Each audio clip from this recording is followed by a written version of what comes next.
de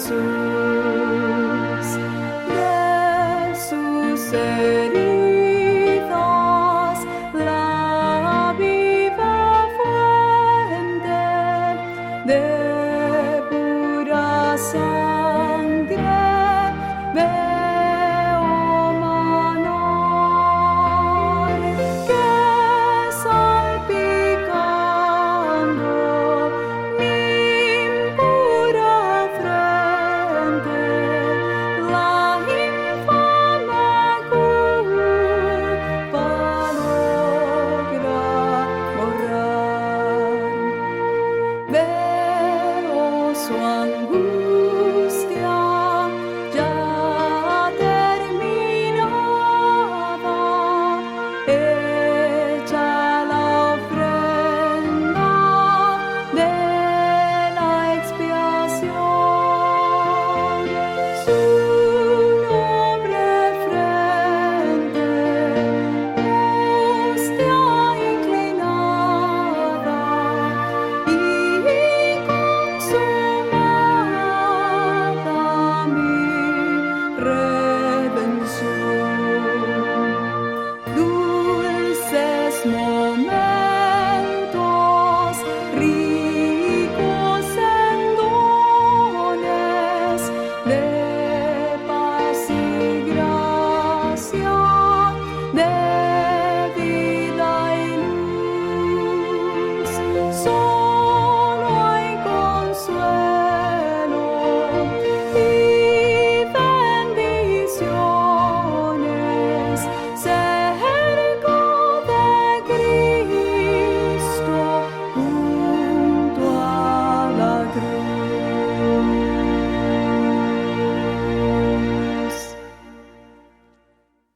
Bienvenidos a nuestro culto de oración distrital.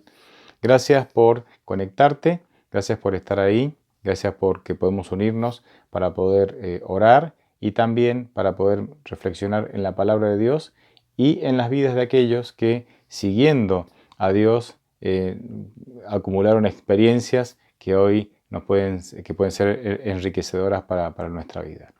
Permítanme hacer una pequeña oración invocando la presencia de Dios y de esa manera que podamos comenzar con el culto.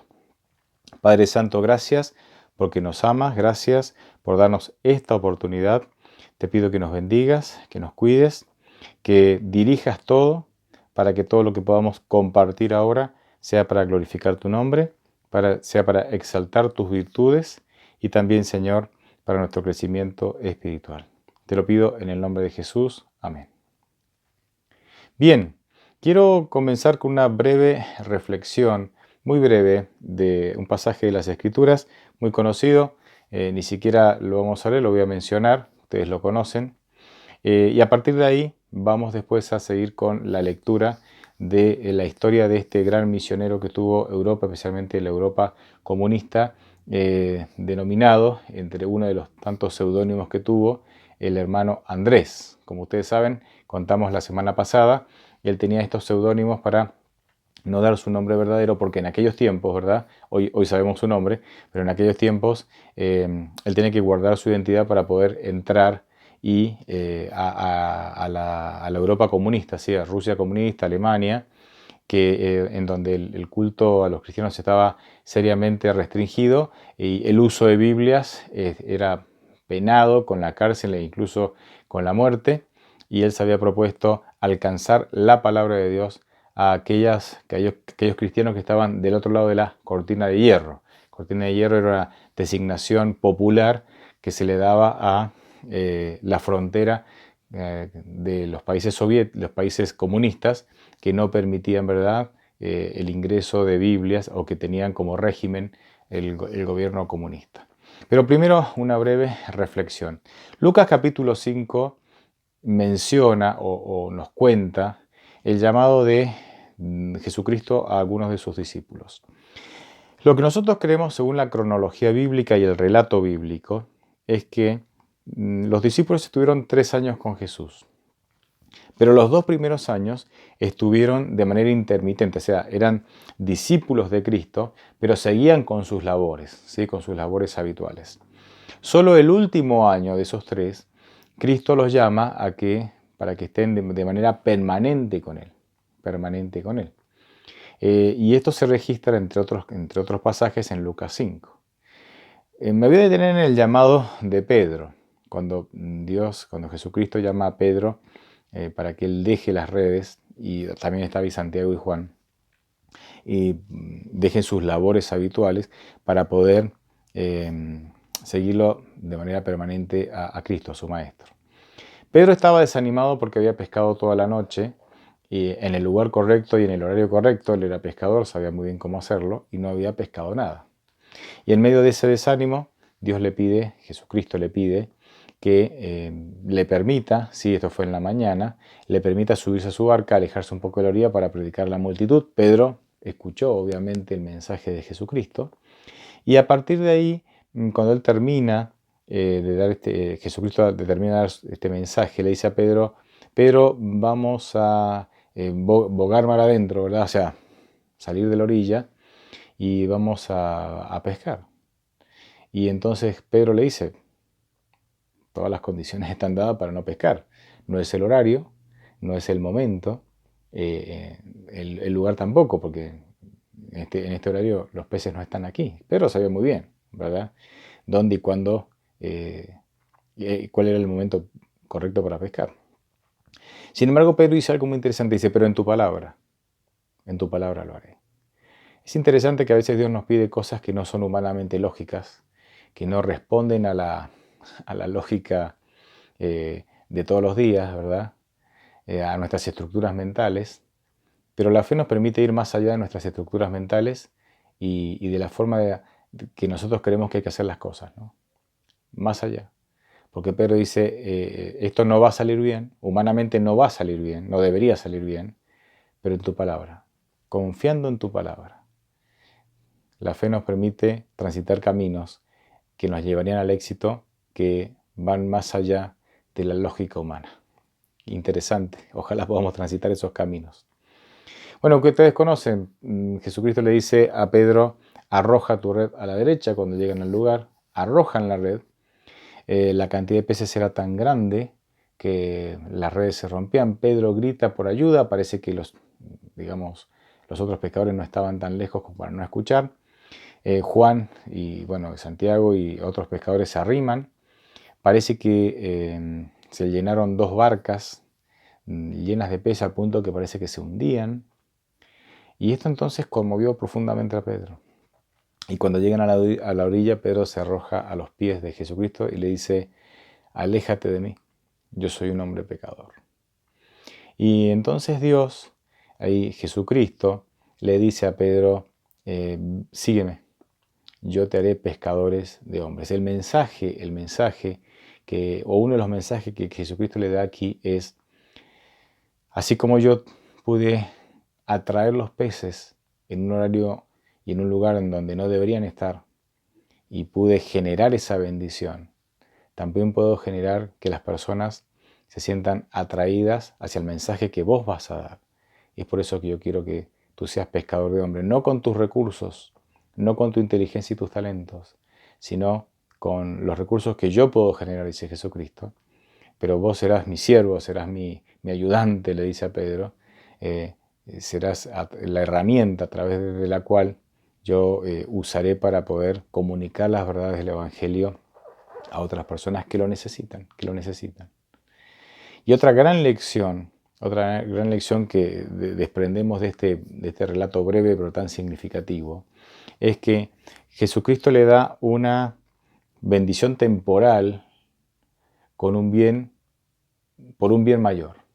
Es decir, Jesucristo no le dio la bendición temporal a Pedro solo porque Pedro necesitaba peces y los necesitaba, de eso vivía. Le dio esta bendición temporal no solo para suplir la necesidad inmediata de Pedro, sino por un bien mayor. Y ese bien mayor era: confía en mí y quiero que además de ser un pescador, ahora te conviertas en un pescador de hombres. Según este modelo, cada bendición que Dios me da, de alguna manera suple una necesidad inmediata, pero también es un llamado a una tarea superior, a una tarea diferente. Es un llamado a un propósito superior. cada bendición que el Señor nos da, entonces, además de suplir lo que yo necesito, es una invitación a que yo confíe en Él para que yo realice la obra que Él me pide de predicar el Evangelio, y de esa manera, con las bendiciones que Dios puede generar, yo pueda ser instrumento para alcanzar a otros para el reino de los cielos, para poder sacar a otros del reino de la muerte y de la ignorancia y llevarlos al reino de los cielos. Me gusta pensar así, me gusta pensar que cada bendición tiene un propósito superior. Recuerda, cada vez que le pidas algo a Dios, y está bien que le pidas, porque en Mateo 7 Él dice que nosotros podemos pedirle y Él nos dará. Recuerda que Él no solamente va a suplir tu necesidad inmediata. Esa necesidad inmediata tiene el propósito de que tú confíes en Él para realizar la otra tarea, que es la tarea de predicar el Evangelio. Porque todos fuimos llamados a predicar el Evangelio con las capacidades que Él nos da, que ya nos dio, o capacidades que nos quiere dar. Con esto en mente, te invito a que podamos cerrar con una oración este espacio para dar lugar al segundo momento de este culto de adoración y también de oración. Padre Santo, gracias por tu palabra. Gracias porque en tus propósitos siempre van más allá de lo inmediato. Tus propósitos siempre tienen una finalidad que apunta hacia la salvación y hacia la vida eterna. Por eso te pido en el nombre de Jesús que nos ayudes a comprender que estamos aquí para predicar el Evangelio como testigos tuyos, porque nada vale la pena en este mundo para que sigamos demorando tu segunda venida.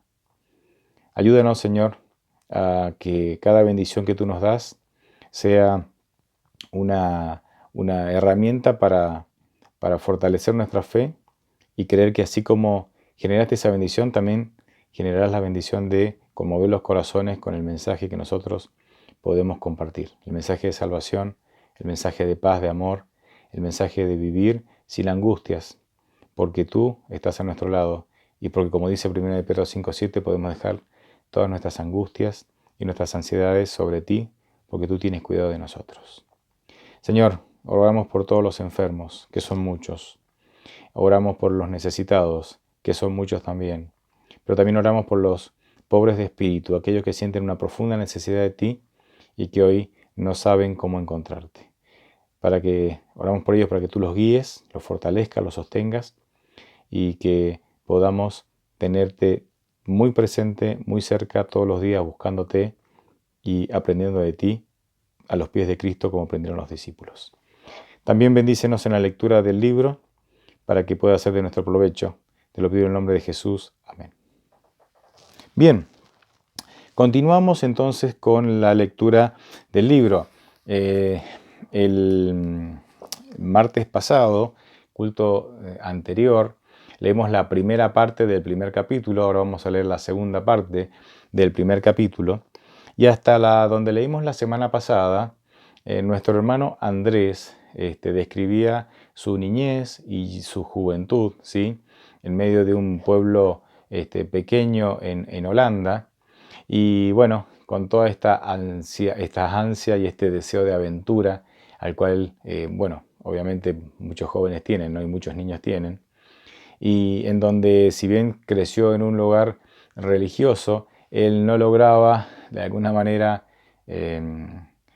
hacer que sus deseos de aventura y la religión pudieran concordar. Eran como dos cosas totalmente diferentes. La vida le va a enseñar, y lo vamos a ir viendo más adelante, cómo la vida cristiana es una aventura, realmente, si uno quiere vivirla.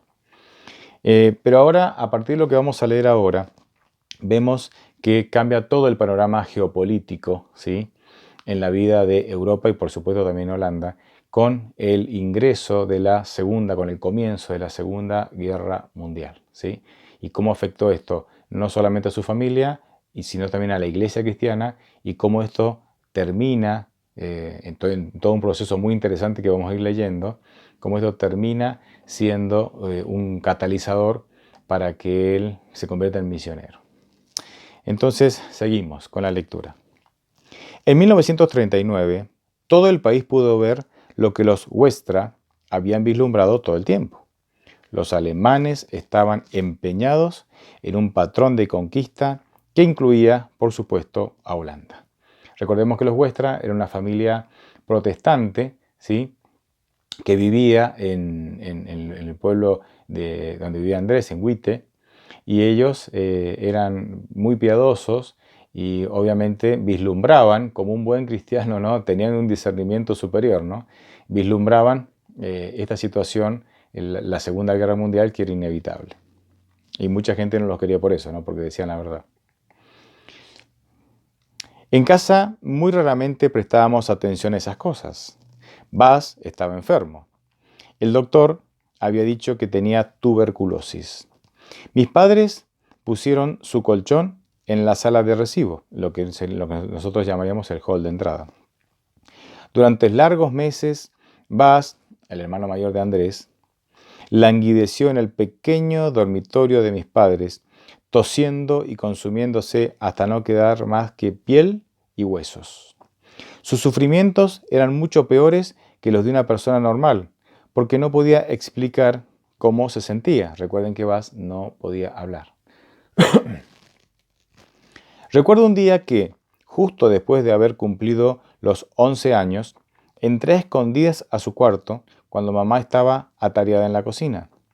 Nos habían prohibido estrictamente la entrada a su cuarto porque la enfermedad era muy contagiosa. Pero eso era precisamente lo que yo quería. Si Bas, mi hermano mayor, al cual yo tanto amaba, moría, yo también quería morirme. Me acosté a su lado y lo besé una y otra vez, en la boca, pero murió en julio de 1939. Pero yo gozaba de tan buena salud como siempre. Me parecía que Dios me había traicionado doblemente. 2 meses después, en septiembre, el gobierno llamó a una movilización general. Por única vez mamá permitió que se usara su radio para escuchar las noticias. Recuerden que la mamá siempre tenía el dial de la radio clavado en una estación cristiana, ¿verdad? La pusimos a todo volumen, pero ni aún así papá podía oír. Entonces Hetkle, mi hermanita, se paró junto al receptor y le gritó a papá los puntos más sobresalientes de las noticias. Las noticias decían: todas las unidades de reserva son activadas, todos los autos particulares son expropiados.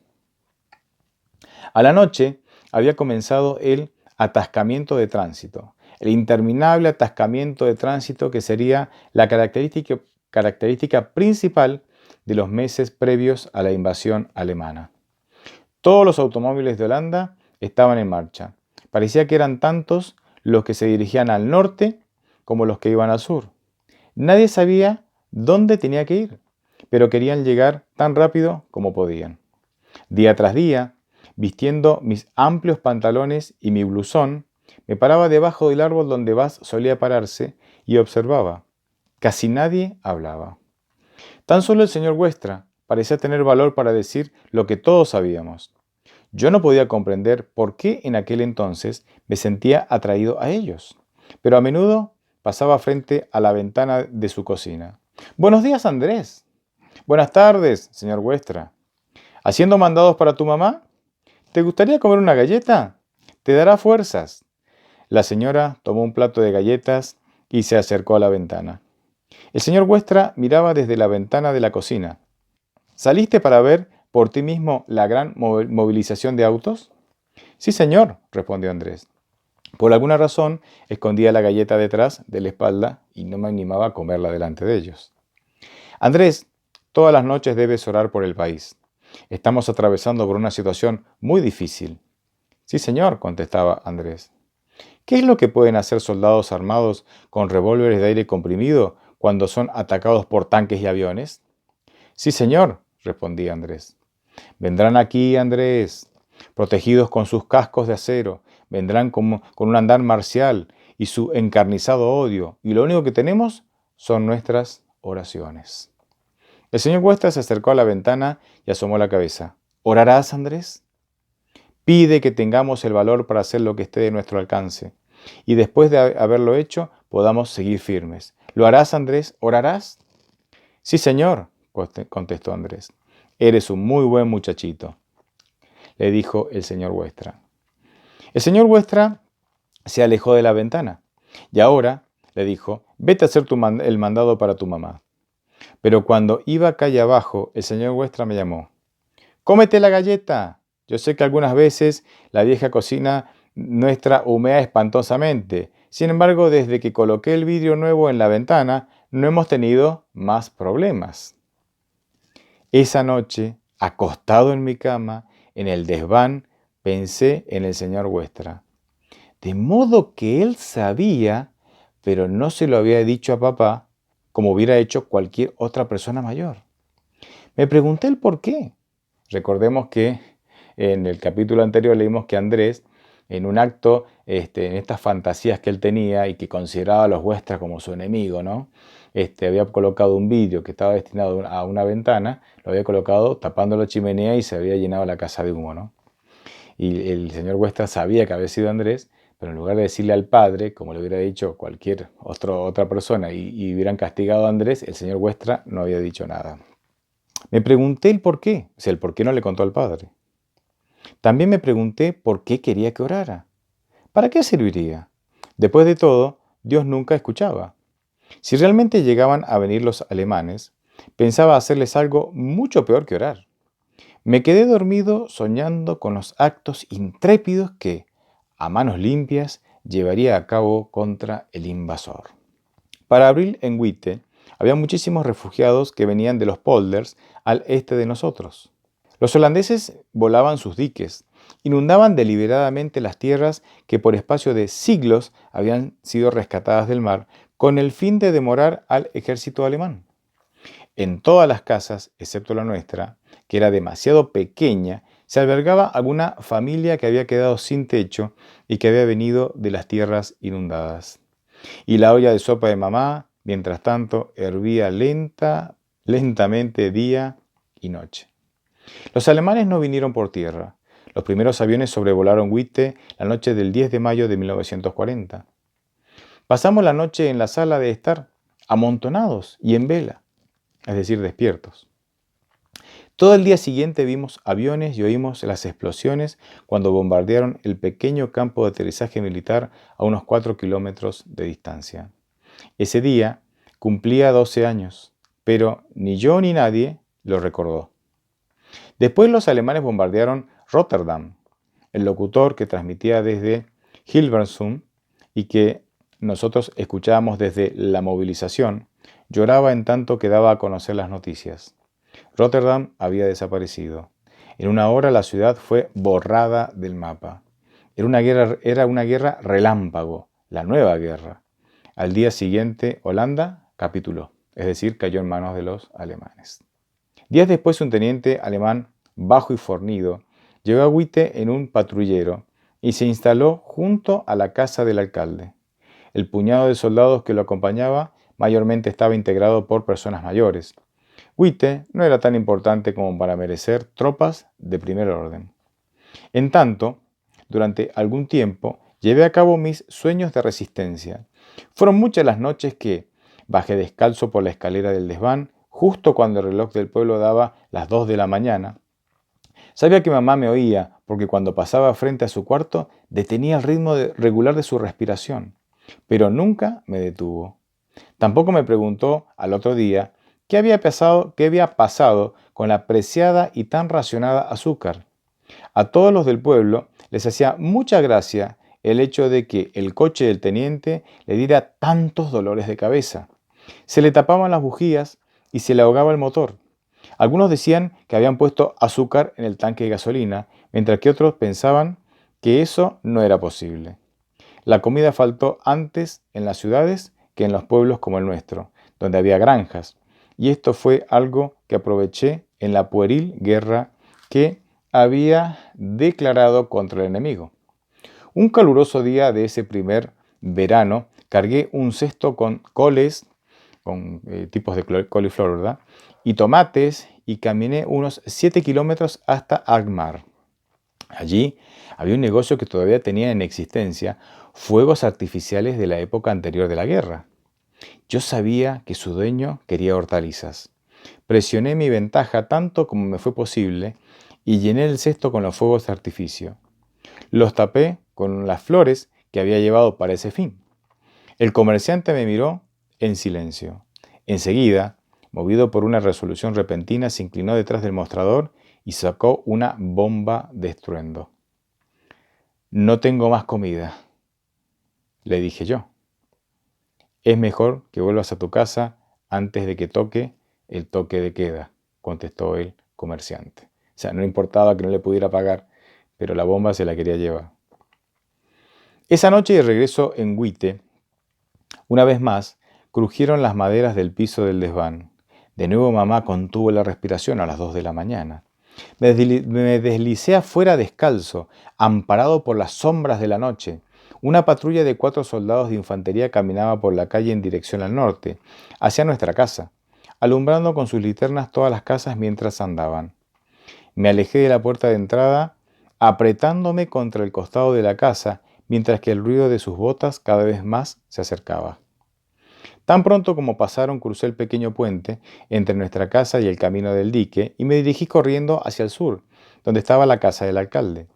Me hubiera sido fácil arrojar la bomba de estruendo contra la puerta de la casa donde se alojaba el teniente cuando la patrulla estaba al otro extremo del pueblo, pero yo quería algo emocionante.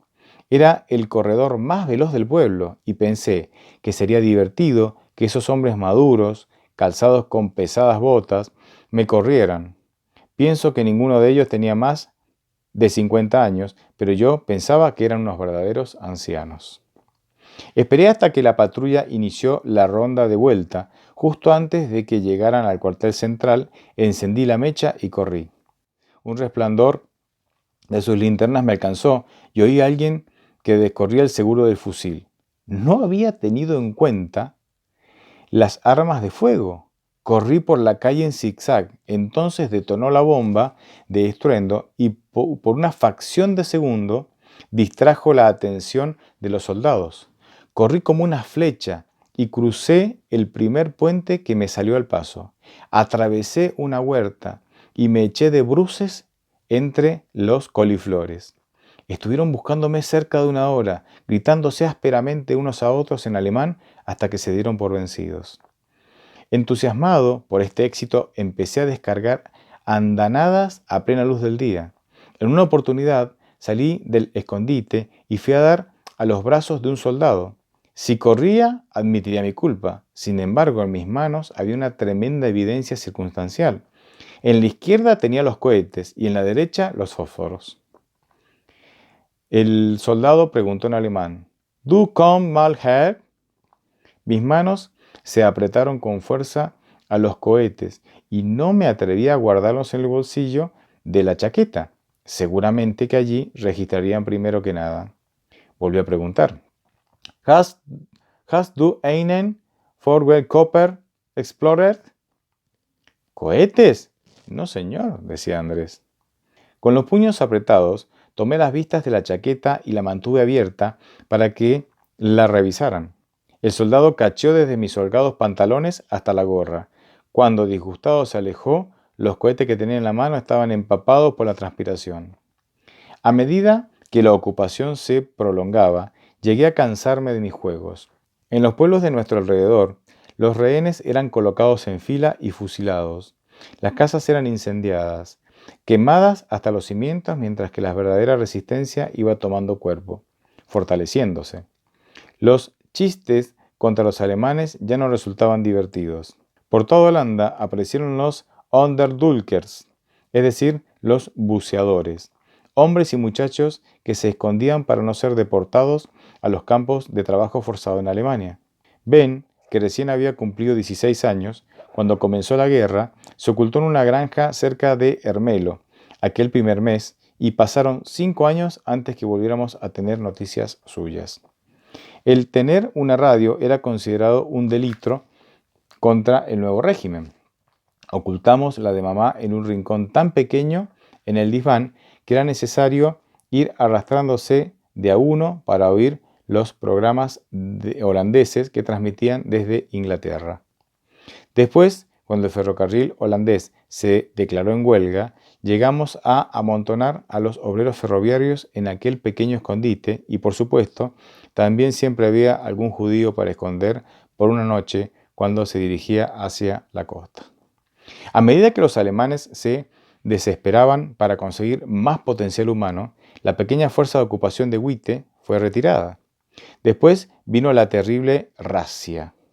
Los camiones irrumpían velozmente en los pueblos a cualquier hora del día o de la noche, clausuraban los caminos del dique en ambos extremos, en tanto que cuadrillas de soldados registraban las casas buscando hombres en buen estado físico. Antes de cumplir los 14 años, ya formaba parte del grupo de hombres y muchachitos que huían hacia los polders al primer indicio de un uniforme alemán. Corríamos a través de los campos, agachándonos, saltando los canales, yendo a los pantanos detrás del ferrocarril. El dique del ferrocarril era muy alto como para escalarlo. Con toda seguridad que nos verían. Para evitarlo buceábamos hacia el canal ancho que corría debajo del puente del ferrocarril, de donde salíamos empapados, jadeando y temblando. Hacia el fin de la guerra, hasta el pequeño Cornelio y papá, pese a su sordera, formaban parte de los que escapaban hacia el pantano. Entre una y otra razzia, la vida era una lucha sombría para sobrevivir. La electricidad estaba reservada solo para los alemanes. Al faltar energía para las bombas, el agua de la lluvia se estancaba en cantidades en los polders. En las casas nos alumbrábamos con lámparas de aceite que se hacía de semilla de berza. Después faltó el carbón y Witte taló los árboles. En el segundo invierno cortaron el árbol bajo el cual Bas pasaba los días. Pero el peor enemigo, más terrible que el frío y los soldados, era la falta de comida. Regañábamos continuamente con un hambre insaciable. Tan pronto como se recogían las cosechas, las mandaban al frente. Mi padre, sin embargo, cuidaba su huerta con el mismo empeño que siempre, aunque los alemanes eran los que se quedaban con la mayor parte de lo cosechado. Por años, los 6 de nuestra familia vivimos con las raciones de solo 2 personas. Al principio pudimos añadir algo a esta ración al desenterrar los bulbos de tulipanes de nuestro jardín y comerlos como si fueran patatas o papas. Pero los tulipanes también se acabaron. Mamá fingía comer, pero fueron muchas las noches en que la vi dividir su pequeña ración entre los otros platos. Su único consuelo era que Bas no había vivido para ver esta época. Nunca hubiera comprendido el dolor de su estómago, la chimenea sin lumbre y la calle sin árboles. Llegó el día en que mamá no pudo levantarse más. Sabíamos que si no llegaba pronto la liberación, moriría. Y en la primavera de 1945, los alemanes se retiraron y los canadienses ocuparon su lugar. La gente se volcó a las calles llorando de alegría, pero yo no estaba allí. Corrí cada palmo de los 8 kilómetros que había hasta el campamento canadiense, donde mendigué un pequeño saco lleno de mendrugos de pan. Pan. Era literalmente el pan de vida. Lo llevé a casa para los míos con gritos de ¡comida, comida, comida! Mientras que mamá mordisqueaba las secas costras del pan, lágrimas de gratitud a Dios surcaban las profundas arrugas de su rostro. La guerra había terminado. Pero como vamos a ver más adelante, esta guerra, si bien terminó, se iniciaron otras en donde el hermano Andrés en ese momento, no era todavía, no era un cristiano convertido, se enroló. Y es justamente el capítulo 2 que se llama El sombrero de paja amarillo. Este sombrero era el sombrero que él usaba como soldado. Vienen historias fabulosas que van a determinar de alguna manera la conversión de Andrés. Así que no te lo pierdas, seguiremos el próximo culto con la historia del hermano Andrés. Bien, gracias por acompañarnos y vamos a terminar entonces con una breve oración para que el Señor nos siga acompañando. Padre Santo, gracias por estar con nosotros. Gracias por que se pudo registrar la historia del hermano Andrés, que nos va a ayudar también, Señor, a poder sobrellevar o a poder entender cómo sobrellevar confiando en ti en tiempos difíciles como los que estamos viviendo ahora también. Sigo orando, Señor, seguimos orando por los enfermos y para que tú vengas pronto a buscarnos, así se acaba el dolor, la muerte y la enfermedad en este mundo. Gracias, Señor, te lo pido en el nombre de Jesús. Amén. Buenas noches, que Dios los bendiga.